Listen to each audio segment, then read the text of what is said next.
ভাটি জগৎচর মধ্যপাড়া থেকে এলো স্বস্তির খবর। দীর্ঘদিনের অপেক্ষার পর অবশেষে সংস্কার করা হয়েছে এলাকার বহুল প্রতীক্ষিত রাস্তাটি।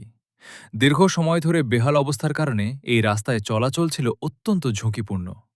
মূল সড়ক থেকে নামার সময় দুর্ঘটনার আশঙ্কা ছিল নিত্যদিনের ঘটনা। এমনকি অনেক যানবাহনও এলাকায় প্রবেশ করতে চাইত না, ফলে চরম ভোগান্তিতে পড়তেন স্থানীয় বাসিন্দারা। তবে এবার সেই দুর্ভোগের অবসান ঘটেছে। সামাজিক সংগঠন আল ইহসান যুব সংগঠনের উদ্যোগ, নিরলস পরিশ্রম ও সঠিক তদারকিতে রাস্তাটি সংস্কার করা হয়েছে এবং এখন এটি চলাচলের জন্য উপযোগী।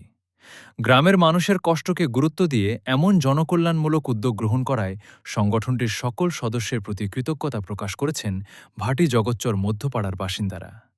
স্থানীয়দের প্রত্যাশা, ভবিষ্যতেও যুব সমাজ এভাবেই সামাজিক উন্নয়নের কাজে অগ্রণী ভূমিকা পালন করবে।